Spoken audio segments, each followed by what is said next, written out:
So what do you do if there's a lien on a property you're bidding at auction? This is Dave at TitleSearch.com. If you're an investor and you're looking at properties, let's say at a foreclosure auction or some other distressed sale type transaction, you may find that many of these properties have liens.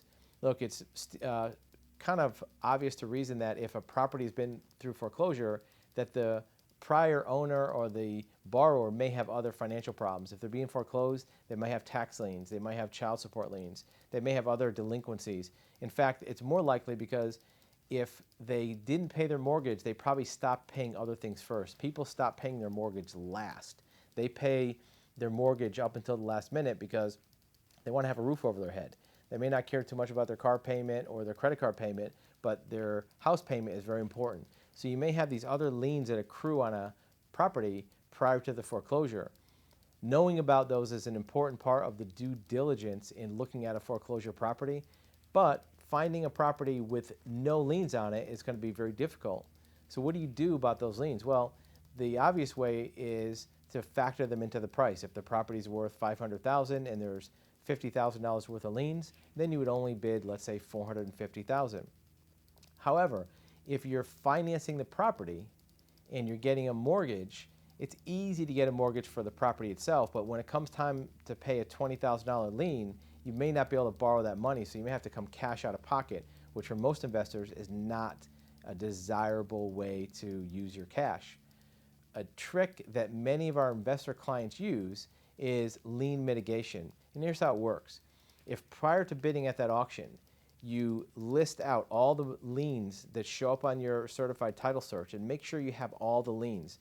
Don't get an electronic search, don't get a basic search, get a fully certified search so you have all the liens listed. Then in advance of that auction, contact each one of these creditors directly in person, one at a time. Let them know that you're a potential investor, you want to buy this property, you're not the borrower, you're not the creditor, you're not anybody that owes them money and you didn't do anything wrong, you just want to buy this property. And would they be willing to negotiate to get the lien removed from the property? And you can remind them, it doesn't make the lien go away, they're not waiving their rights to the lien. If it's a $20,000 lien or debt, they still are owed that $20,000 from the person, it's just that it's not attached to that property anymore. And you can let them know after a foreclosure or an auction, there may be scenarios where some of that lien might be wiped out anyways or harder to collect. And in most cases, many creditors are willing to take pennies on the dollar just to get some money coming in.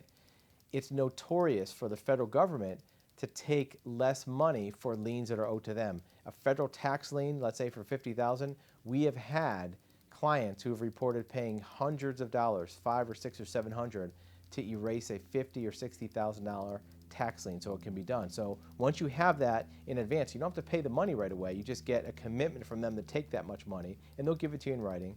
Then you can go to that auction and bid for the property knowing that their $50,000 lien will not affect you. All your other competing bidders that are standing around you on those courthouse steps won't have that valuable piece of information, and they're going to lower their bids to account for the lien when you're going to be the only one knowing that you can bid a little more and still get that property. It puts you at a competitive advantage over your other bidders at that sale. The only way you can do this is to start out with the information in advance, having the intel, your due diligence, and then taking the effort to make some calls. You may have to look at 10 properties in advance to be able to buy one, but that's part of the foreclosure investing game, is to look at multiple properties and maybe doing some research and due diligence on more than one to get that one home run score property.